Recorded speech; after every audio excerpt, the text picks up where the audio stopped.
how to get my book that doesn't sell currently to sell on Amazon.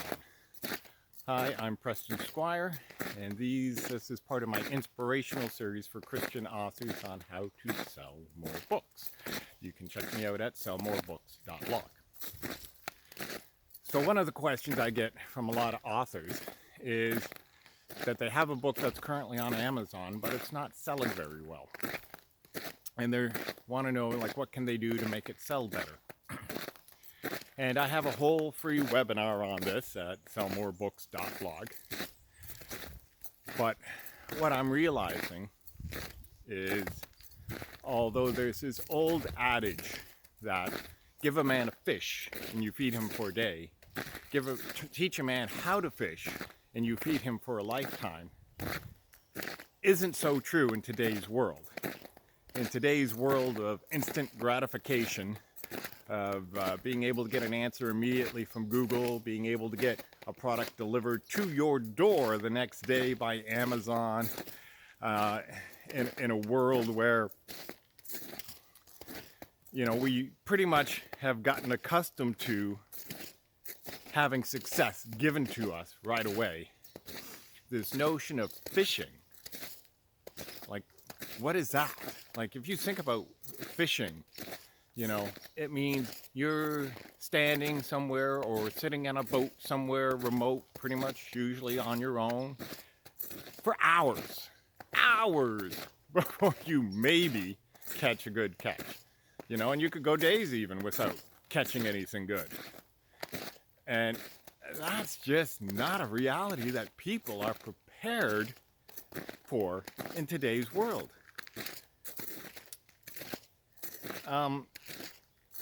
But God gives us things through persistence, through process. God's not a God of immediate gratification. I heard T.D. Jakes put it well when he said, people are praying for tables and chairs, but God doesn't deliver tables and chairs. God delivers trees, and lots of them. So lots of opportunities, but it's up to us to make something out of those opportunities. So, just having the trees there, having the tools handy, if you're not prepared to put in the work, you're not going to get that end result. And even if I teach some man how to fish, he's not going to be very good at it at first. It's going to take practice. He's going to miss out on some good fish that he might have caught if he was more experienced, But, in that example, of course, hunger is going to keep him going, right? So, do you have real hunger? Are you really hungry for success?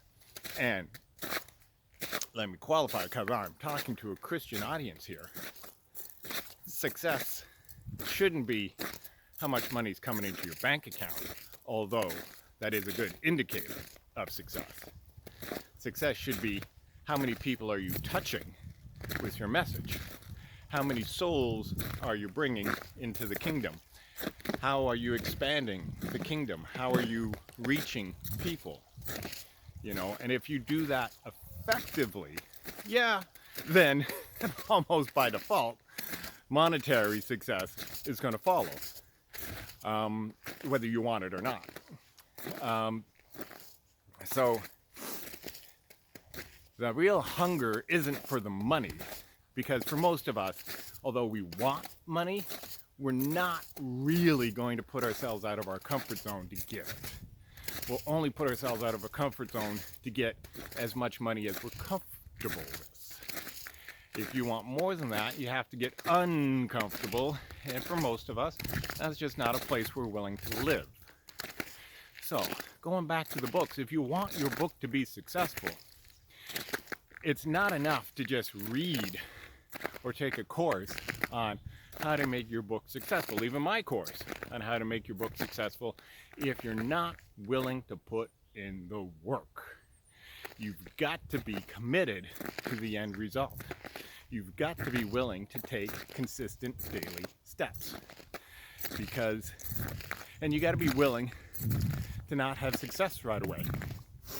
That's part of the process.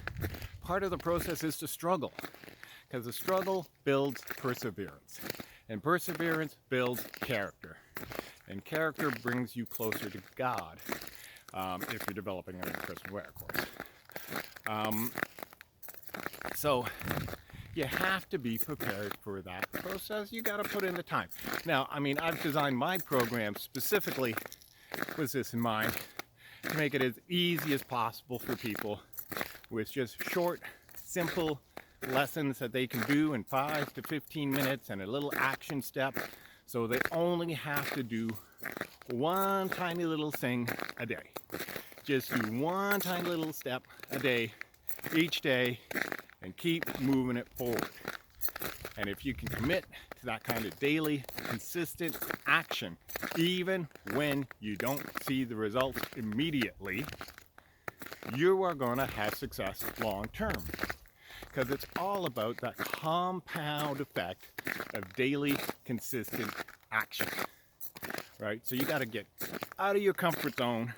You got to allow for that discomfort, that dis-ease, and putting yourself out there a little bit more, doing stuff you're not that familiar with, learning stuff and applying it in order to achieve the success. But reaching people, doing the Christian walk, doing what God's called us to do, to tell people about Jesus, to carry our cross, to expand the kingdom, has always been a walk of discomfort and dis-ease. And that's always the way it's been, and that's what Jesus means when he says, pick up your cross and carry me.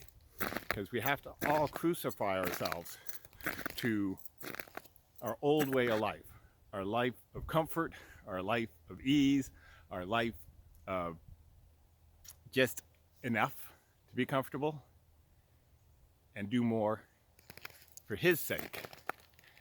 So if you are a message-based author, whether it's fiction or nonfiction, and you got a message to get out, you know, whether you use my service or somebody else's service, or get a good book or whatever, don't just read it and consume it.